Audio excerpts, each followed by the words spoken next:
Honestly, have you ever had that feeling walking home late at night, totally convinced someone's behind you? That's exactly where Ella found herself after a night out. Midnight, footsteps echoing, and suddenly that prickling chill up her spine. That sense of unease is so real. I mean, I get jumpy just hearing a squirrel in the bushes. But for Ella, it wasn't just nerves. Something genuinely was lurking. The way she fumbled her keys. You can almost feel her panic building. Right? And the moment her key turns, a man leaps from the shadows and grabs Ella. He's not just attacking her, he's gone totally feral, growling, wild-eyed, and saying the creepiest thing, "I need your blood." Maybe because of her adrenaline rush? I don't know. But instead of freezing up, she fights back. Kicking, clawing, she's determined to survive, even if she's terrified. Exactly, and that fight or flight instinct really kicked in. She barely escaped, running into the parking lot. Fortune was on her side, though, because at that very moment, her friend pulled up.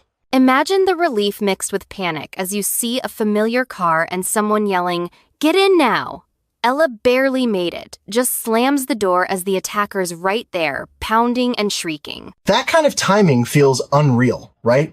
It's like every horror movie chase scene, but happening to real people. They speed off, while the guy's left howling in the parking lot. And that's not really the end of the story.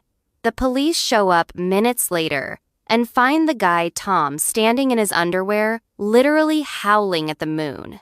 That image is just bizarre. Yeah. And then Tom begs them to restrain him, saying he's a vampire but doesn't want to hurt anyone. The cops were a bit surprised, but it didn't take them long to figure out this guy's probably on drugs. That actually sets up a whole new mystery. Who is this guy? And why was he convinced he needed blood? I mean, even if he was drunk or high, there has to be more to the story. That's right. So, once he's in the police station, his head starts to clear up, sobering up, I should say. He sees scratches on his arms, doesn't know where they came from, and doesn't know why he's there. The police tell him what he did, and he has no recollection of the incident whatsoever. It's hard to imagine waking up in a jail cell and being told you attacked someone. Tom's never been in trouble before. He's genuinely confused and terrified. That gap in his memory must be terrifying.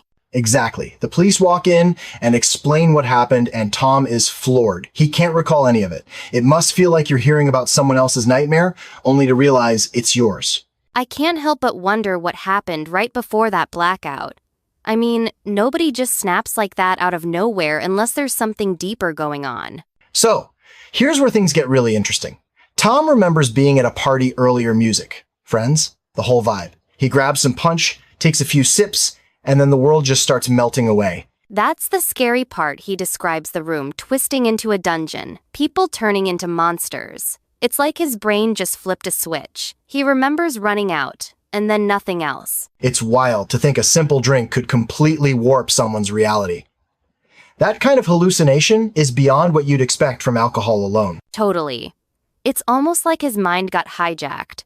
The police have experience with these kinds of incidents, so someone got the idea that maybe something was slipped into the punch. Which, as it turns out, is exactly what happened. Turns out, investigators found Rohypnol in the party punch, one of those drugs that can wipe your memory and mess with your perception of reality.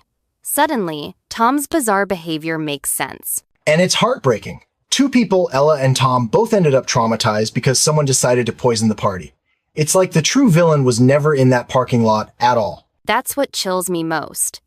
It wasn't some huge, ugly monster, but a real person, hiding in plain sight, who nearly destroyed 2 lives with one reckless act. So in the end, Ella's okay and Tom is released without charge. But the police are still hunting for whoever spiked the punch. It's a sobering reminder how one night's fun can turn into a nightmare because of one bad person's actions. It really makes you think twice about drinking at parties. I mean, not just the punch. If you're not careful, someone could just as easily poison your cup. There's a lesson in here about staying alert, but also about the ripple effects of invisible threats.